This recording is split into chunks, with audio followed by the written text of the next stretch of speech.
Hello guys, it's me Simo Orohara, and in this video we will talk about Karin Kurosaki, reasons why she couldn't awaken her Shinigami powers. There were opportunities for Karin to have a bigger role in the story, especially in the Fullbring arc, where Ichigo was without his Shinigami power while her spiritual power had increased. However, Kubo completely ignored her and focused on Ichigo's events with Ginjo until Ichigo regained his powers, leaving no room for Karin. So that's why guys, let's go back to see Karin's role in the story and why she didn't get a chance to awaken her powers. From the beginning, Kubo gave us clear signs that Karin had a strong spiritual power through her ability to see souls, just like Ichigo, while Yuzu could only sense their presence but not see them clearly. And this actually brings us to the question of how much Shinigami and Quincy power the three siblings inherited from their parents. For example, Ichigo inherited his Shinigami powers from his father and his Quincy power along with the Hollow White from his mother. And here lies the mystery. Did the Hollow that was in Masaki's soul transform for Ichigo because he was the firstborn? Then when Masaki gave birth to the twins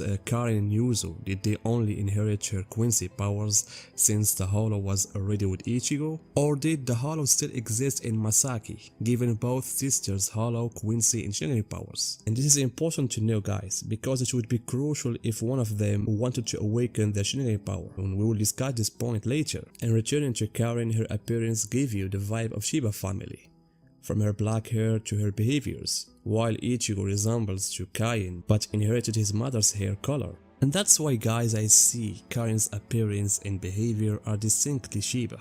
And this extends to her spiritual power. Karin didn't just see souls but also hollows, and she was the one who initially warned Ichigo about the hollow attacking their home. Although the hollow was after Ichigo because of his spiritual power, but it might have also targeted Karin if Ichigo hadn't been there, because as you know, hollows are attracted to strong spiritual power, which Karin possesses. And Karin's ability goes beyond this, beyond just seeing souls. She can even see some of their memories, as we have seen with Shibata. Despite Shibata being inside a parrot, Karin knew he was a soul, which is a fact only Rukia and Ichigo knew. She even saw his strongest memories, something neither Ichigo nor Rukia could do. Karin suggested that this might be because she was close to Shibata's age, but her ability to do this at just 11 years old is something not normal. And this ability was acknowledged by the Grand Fisher, who was the direct reason of her mother's death. Like Ichigo when he was a child and saw the doll, he thought she was a girl, and Karin also fell in the same trap, thinking it was a lost soul and wanting to help her. And here guys, we will see that sensing souls occurs on several levels, and each level shows the level of a person's spiritual power. For example, seeing a soul in a blurry form is not seeing it clearly, and seeing and hearing it is not just seeing it.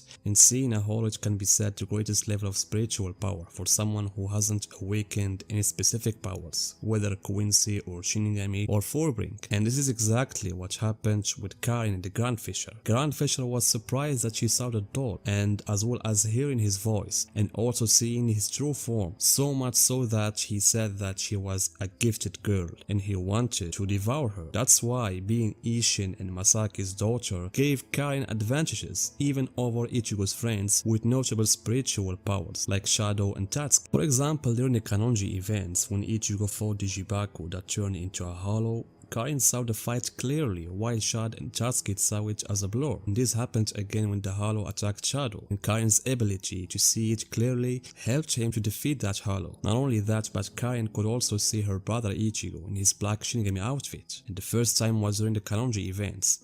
And again when Kanonji visited their home and Rukia and Ichigo left to purify a hollow, Karin saw him leaving in his Shinigami outfit with Rukia.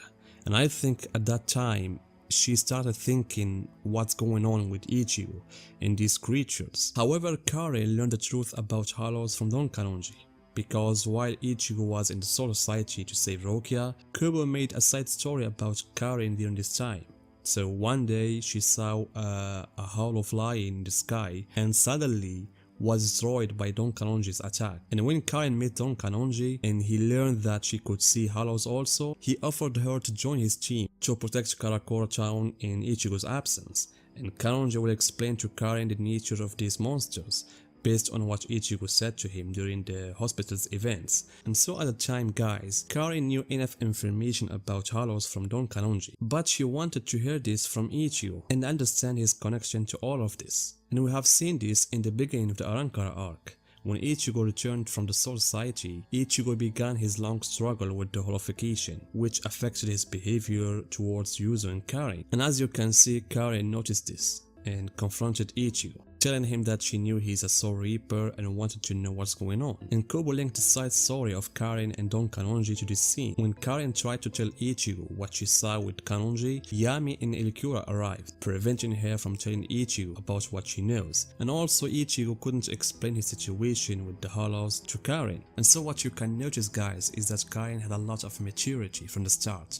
unlike her sister Yuzo. Even though they are the same age, they have completely different personalities, and this became very clear after their mother's death. As Ichigo said, after their mom died, Yuzo started taking care of the house, while Karin suppressed her sadness and tried to be strong, not showing her grief. And we saw this in several scenes, like when the family visited Masaki's grave, Yuzo was crying and Karin was taking care of her, or when Karin confronted Ichigo wanting to know the truth. And since we're talking about Yuzo and Karin, I want to share with you this huge beautiful aspect shown by Kobo in the manga regarding Yuzo and Karin, which anime viewers I think they don't know it. So we know that Yuzo and Karin share one room, in each with their own bed, but when one of them isn't feeling well, they sleep next to the other. And these details, guys, show the bond between the sisters and how they try to be each other's refuge in the absence of their mother Masaki. After all, they are just 11 years old girls without a mom. And going back to Karin and her spiritual power, it can be said that Kobo completely ignored Karin and didn't include her in new events as the story got more complex, because it's not anymore about a few hollows and Karin sensing them. The story moved on to Arankara and Espadas, and so things continued like this until the Forbing arc. At this point, there was a chance for Karin to awaken her Shinigami powers, especially since there were several factors helping her, including Ichigo losing his Shinigami powers. As Ichigo said, Karin's spiritual power increased, and she talked about being her turn to protect Ichigo. However, I'm not sure how Karin intended to protect Ichigo, because seeing souls and hollows and her increased Shinigami powers wouldn't help her unless she awakened her Shinigami powers, especially since she frequented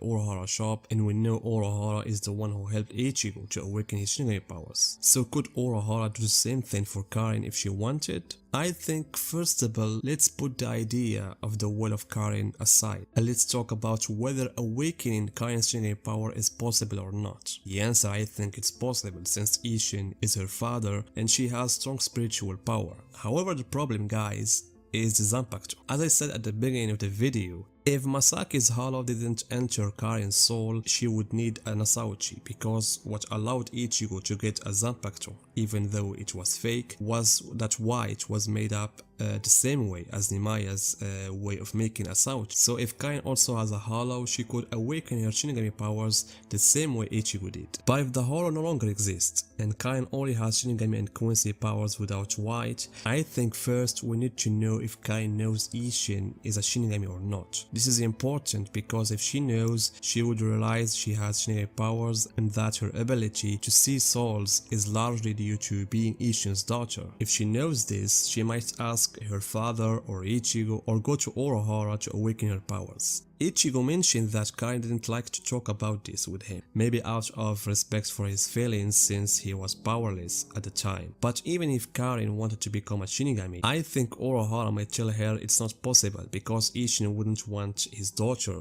to become a Shinigami and enter dangerous battles. For example, for those who don't know, Ishhin hesitated to accept the idea of returning Ichigo's Shinigami powers when he lost it, as mentioned in the novel Death Saved the Strawberry. Since Ichigo lost his Shinigami powers, Orohara thought about to restore it again, and when Orohara needed Ishin's help to make the sword that would allow Ichigo bringing back his powers, Ishhin said that he needs time to think about it, because restoring Ichigo's power meant he would return to fights, which no father would want for his son. And so this was Ishhin talking about Ichigo, So imagine his thoughts about his young daughters, Yuzu and Karin. Definitely no. Because Ishin's way of dealing with his daughters and protecting them is different from how he deals with Ichigo. That's why I think the factor that preventing Karin from awakening her Shinigami powers could be Ishin's desire to keep his daughters out of such conflicts and keeping them away from these matters as much as possible, and also Karin not knowing for a long time that her father was a Shinigami may also play a role in that. But now in the present, I'm talking here about the events of the Hell arc.